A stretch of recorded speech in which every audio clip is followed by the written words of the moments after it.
Hello, good evening, and welcome to the sports segment here on the Joy News Prime with me, Owuraku Ampofo. We start off with a story that has left a lot of Liverpool fans smiling because their manager Jurgen Klopp has agreed a 2-year contract extension, committing him to the club until 2026. Klopp joined the Reds in 2015, but suggested in March that he thought would follow through with a plan to take a break from the game when his deal ended in 2024. But the club have signed Klopp and his staff to longer deals at a time when the team are currently chasing a quadruple. Klopp is a happy man. Well, Jurgen Klopp extends, and Liverpool fans are really excited about the news. But let's visit the German's contribution to Liverpool's Champions War. And he's won one Premier League title, one League Cup that was won some months ago against Chelsea in the final. He's also won the Champions League.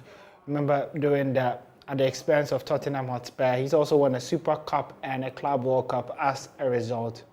But there are 3 more trophies that Jurgen Klopp and his Liverpool side are contesting for this season. They're in the semi-finals of the UEFA Champions League, the final of the FA Cup, and then are going almost neck to neck with Manchester City in the Premier League title race. Let's head to the United Kingdom and speak to staunch Liverpool fan Kofi Esitre. Kofi, it's a pleasure to have you.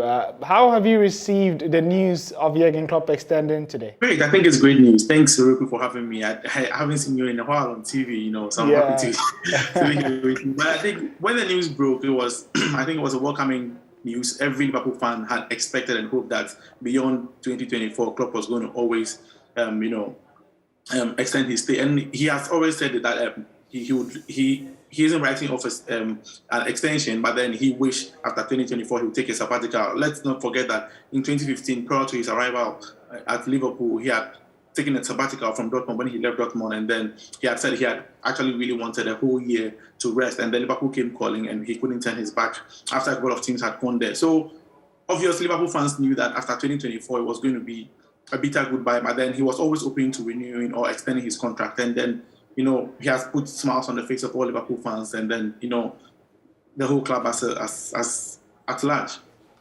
Well, what would you say are some of the factors that have contributed to Klopp deciding to stay beyond his initial contract, which, you mentioned that he wanted to take a sabbatical after. What do you think has convinced the German manager? I think one of the things that has convinced him most is that he's found a team that is playing for him. He's found happiness. He's found home. He's found, a surroundings where he always happy to walk into training grounds and see smiles of these beautiful people, not only the players, but the whole staff. He actually made mention that he loves waking up and going to training. He loves waking up and going to work just because of the beautiful people he sees around. And let's not forget that since 2015, when he walked into the team, we all saw the direction, or we all saw a purpose, a new direction that he was taking Liverpool towards. We also, right after the Europa League Cup final against Sevilla, that look, this is a man who wanted to take the team to an upward trajectory. And then 4 or 5 years down the line, he's actually been able to achieve a lot.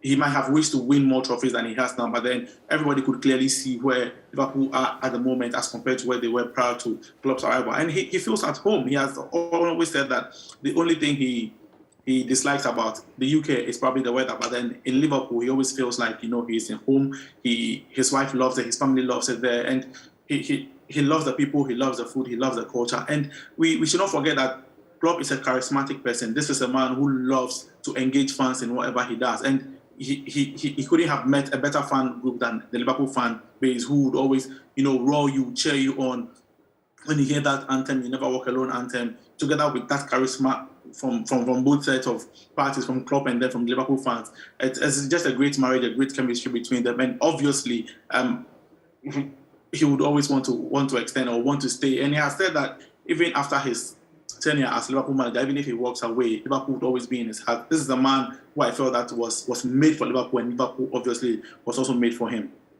And you mentioned that you thought he might have won a lot more trophies than he has at the moment. Well, he's on the cusp of possibly making history in football by winning a quadruple in English football.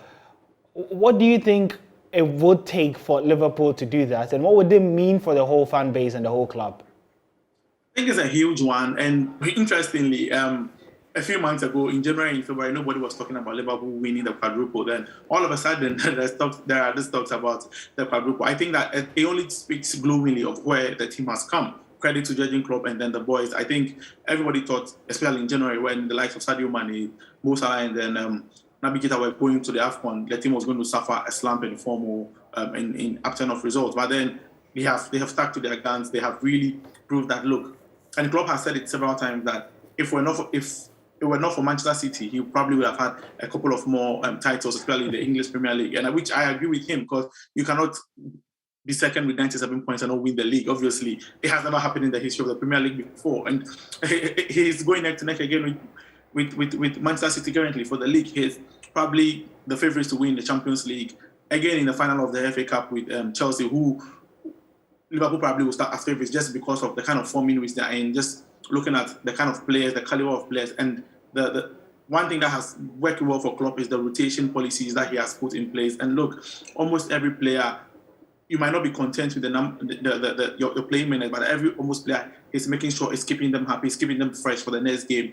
We saw yesterday against Villarreal where he was leading 2-0 and then he quickly took Sadio Mane and then the hours of the game because he has an eye on Saturday's game at St. James Park against Newcastle. So it tells you that, look, this is a team that are primed to win stuff. If this club should stay in this club for the next 4 or 5 years, obviously there should be a few more trophies in the bag for the club. All right, thank you very much, Kofi Esitre, for your time this evening speaking on Liverpool. But let's do some more stories here where today's Congress of the Ghana Olympic Committee has been suspended indefinitely following an emergency board meeting. Let's get a quick reaction from the Ghana Arm Wrestling Federation, Charles Osei-Sibe. But before we do that, let's check out the Ghana Olympic Committee's letter to its members. And the title of the letter, dated 21st of April, says that GOC Congress 2022 postponement. This is to inform you that an emergency board meeting of the GOC held on the 20th April 2022. The board agreed to postpone the GOC Congress 2022 to a date to be announced soon. The said date to be slated for the GOC Congress 2022 shall be before the Birmingham Commonwealth Games. We apologize for any inconveniences caused as a result of the postponement. And let's head to Charles Osei-Sibe, who is the president of the Ghana Arm Wrestling Federation, and he's on phone joining us. And Charles, you're a stakeholder of the Ghana Olympic Committee. How have you received this news? First off, how was it communicated to all stakeholders? Okay, I think we lost Charles for a second. We'll try and work around the clock to bring him back. But this is just to get background on the Ghana Olympic Committee. Remember that the Commonwealth Games is just around the corner. And so you may probably want to get the teams ready and all the stakeholders ready, knowing what happens in Congress probably before the Commonwealth Games takes place. But whilst we try to reach out to Charles Osei-Sibe, let's do some more here, where after taking West Africa by storm in the pre-World Cup qualifier in Kumasi in November last year, the national female rugby team is expected to move a notch higher as Ghana competes for a coveted single slot in this year's Women's Rugby World Cup Sevens in South Africa. Ghana has been placed in Pool C of the final shootout alongside host Tunisia and Madagascar. The competition kicks off on Friday. Here's head coach of the side, Lovimora Kusurera. Because for them, the tournament is structured that they need to win the first 2 matches. It's different from the guys. The guys need to win the first game, but for the ladies, they need to win the first 2 matches. So under any circumstances, we have to beat Tunisia at home, then beat Madagascar for us to progress into the cup final. The girls actually showed Ghana that they are in a better shape. Remember, in 2019, it was their first time this will be the second time. They went in 2019, and for the first time in that tournament, they finished winning the trophy challenge. So for them, the confidence is always high. So going into this tournament, they rally behind each other so much. They are bonded well. There is no politics amongst them. They want to play and they want to showcase their talent. They are more hungry. So we believe they will definitely do well. Welcome back to Prime Sports here on the Joy News channel. And as we mentioned earlier, today's Congress of the Ghana Olympic Committee has been suspended indefinitely following an emergency meeting. Let's get a quick reaction from a stakeholder of the GOC, and that's Ghana Arm Wrestling President Charles Osei Asibe. Charles, it's a pleasure to have you this evening. As the stakeholder of the GOC, how was the message sent across in terms of Congress being postponed, and what has the reaction been so far? Well, my pleasure to be on your channel. Personally, I am surprised. It's a mixed feeling. You know, I'm surprised, I'm not surprised. I'm surprised because when the communique was issued, as members of Congress, no reason has been given.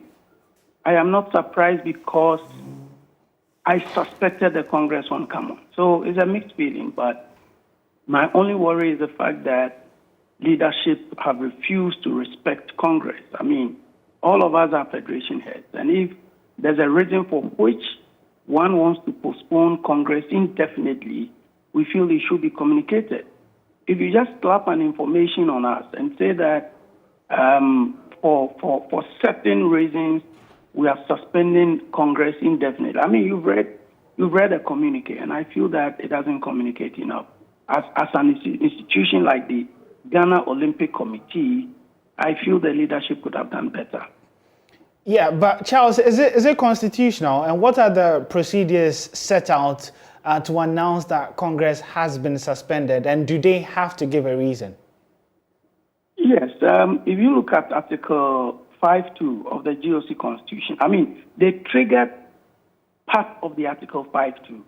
Article 5.2 says that if for any reason the GOC, I want to read, Congress shall meet at least once every year. Now, where for any legitimate reason it is not possible for Congress to convene as prescribed, the board shall communicate the reason. Listen, it says it shall communicate the reason. They have refused to communicate reasons for which Congress is not holding. And if indeed there's a reason for which you want to suspend Congress, it is fair that you tell members of Congress. So you don't just suspend Congress indefinitely and tell us it will probably be before the Commonwealth Games. I think it's not quality leadership, I must confess. And Charles, you're just part of a very minute percentage of the members who have come out so far to complain. Do you have any idea of the majority, why they've been quiet? Well, sometimes it's the fear pressure. I mean, I say it as it is. I decided not to speak with this because we have a common platform. When the communique was issued, I asked that can we be given reasons for which Congress is being suspended. I remember or I know that the president for Shooting Federation, Killian Walsh, also asked, but nobody spoke. But you see, if on 4th April you communicate to the General Assembly that, look, there will be Congress, just 4th April, and then 3 weeks later, you come back to say that, sorry, we cannot hold Congress. I mean, it gives a certain picture of the institution or your leadership. If you are not ready, nobody is putting pressure on you to communicate notice of Congress. So on the 4th of April, you communicate notice of Congress, and then 3 weeks later, you come back to say that, guys, sorry, Congress can't come on. Without giving reason. I feel you don't respect Congress. That is my opinion. And you don't respect the General Assembly. Okay, and Charles, just to wrap up with you. I don't take this as an error. Yeah. I don't take this as an error because I know the clause 2 of Article 5 was triggered. So if indeed that is what you want to trigger, you trigger the whole clause, which also told you to communicate the reason. But Charles, let's just wrap up with this one and look ahead. The Commonwealth Games kicks off in the UK on the 28th of July.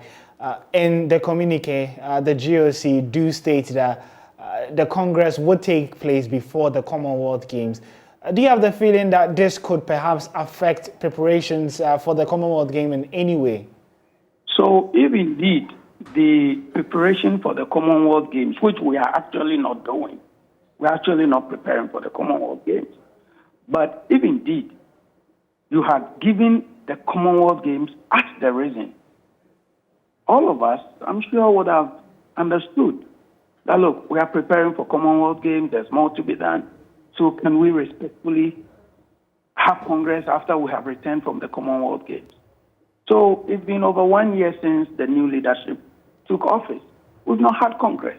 Now, the reasons for Congress include budgeting, planning, program. Congress must endorse the activities of the GOC. So if for over 1 year you haven't been to Congress, what kind of blueprint are you working with? What kind of budget are you working with? It is not for me to raise these concerns. I feel that the various leaders must speak to it. If we don't change the way we do things, sports will never change.